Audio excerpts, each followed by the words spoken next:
کاری جدی دەکەم بۆ کاراکردنی ئەو یاسایە. کاندیدانی کۆمەڵی ئیسلامی لە شاری هەولێر لە ڕێگای پانێڵێکەوە کە لەلایەن ناوەندی زانکۆ و پەیمانگاکانی هەولێری ڕێکخراوی قوتابیانی کوردستان ڕێکخرابوو بەرنامە و کار و پرۆژەکانیان بۆ 4 ساڵی ئەنجومەنی نوێنەرانی عێراق خستە ڕوو. زانا ڕۆستایی کاندیدی ژمارە 1 لە هەولێر جەختی لەسەر کۆمەڵێک پرۆژە یاسا کردەوە کە کاریان لەسەر بکات، لەوانەش لێپێچینەوە لە گەندەڵکاران لە ڕێگەی پرۆژە یاسای ئەو سامانەت لەکوێ بوو.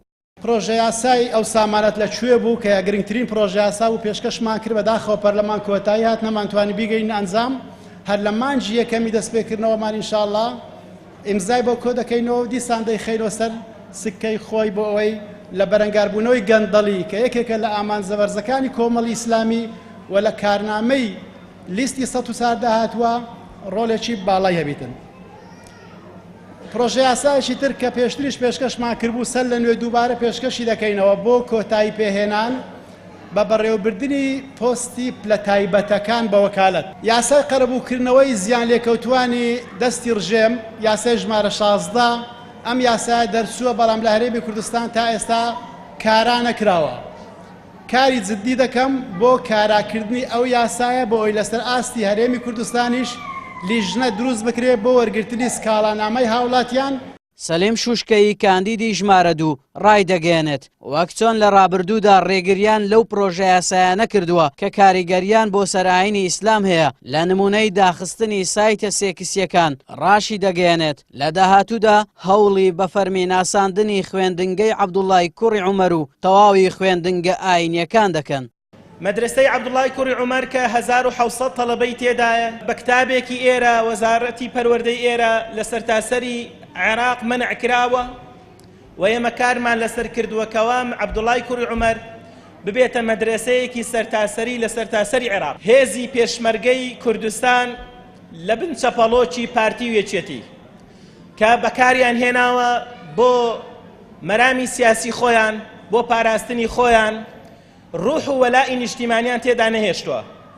وەک ڕۆژی ڕوونیش دیتمان کە کاتێک هێرش کرا بۆ سەر هەرێمی کوردستان لە ماوەی شەو ڕۆژێکە نیوەی کوردستانیان تەسلیم کرد، بەڵام ئەگەر هات بە ئەو هێرشە بۆ سەر سەرکردایەتی ئەو حیزبانە با کە سەرکردایەتی هێزی پێشمەرگە دەکەن شەڕیان دەکرد. کاندیدی ژمارە 3 لیستی 104 قومەریە بەرزنجی لە ڕێگەی چەند خاڵێکەوە کار و بەرنامەکەی خستە ڕوو، لەوانەش کارکردن بۆ هاوتاکردنی موچەی فەرمانبەرانی هەرێمی کوردستان لەگەڵ فەرمانبەرانی بەغداد، هاوکات هەوڵدان بۆ شەفافکردنی داهاتی نەوت و کارکردن بۆ دروستکردنی هێزێکی نیشتیمانی و نەهێشتنی قۆرخکاری لەناو دام و دەستگا جیاوازەکاندا.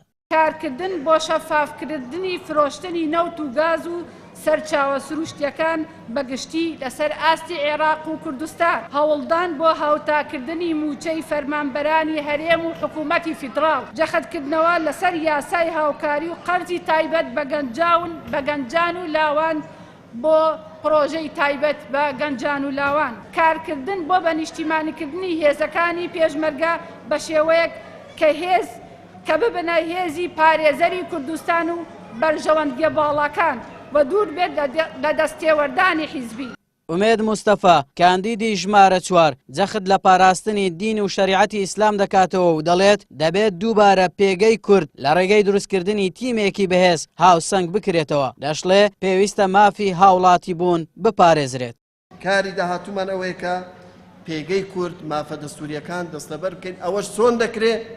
بەڕاستی بۆ دەکرێت کە هاوپەیمانیەتیکی نوێ دروست بێ، تیمێک دروست بێ کە لە داهاتوو ئەو تیمە بتوانی نوێنەرایەتیی ڕاستەقینە بکە لە داهاتوو ئەو مافە دەستوریانە دەستەبەر بکە. پێشم وە لایەنی سیاسی ئێستا هەیە کە ئێمە وەکو کۆمەڵی ئیسلامی هاوپەیمانیتی باش بکەین لە داهاتوو ئەو مافانە دەستەبەر بکەین. کاندیدانی کۆمەڵی ئیسلامی کە کەسانێکی دەست پاک و ڕابردوو پاکن هەوڵ دەدەن ببنە جێگەی متمانەی خەڵکی کوردستان تاوەکو لە داهاتوودا بە شێوەیەکی بوێرانە داکۆکی لە ماف و داخوازیەکانی خەڵک بکەن، هاوکات بە پێی پێشبینیەکان و هەڵوێستە جوانەکانی کۆمەڵ بۆ هاوڵاتیان پێدەچێت ڕێژەی کورسیەکانی لیستی 104 کۆمەڵی ئیسلامی بۆ ئاستێکی بەرز زیاد بکات. ئاراس عەزیز، کەناڵی پێام، هەولێر.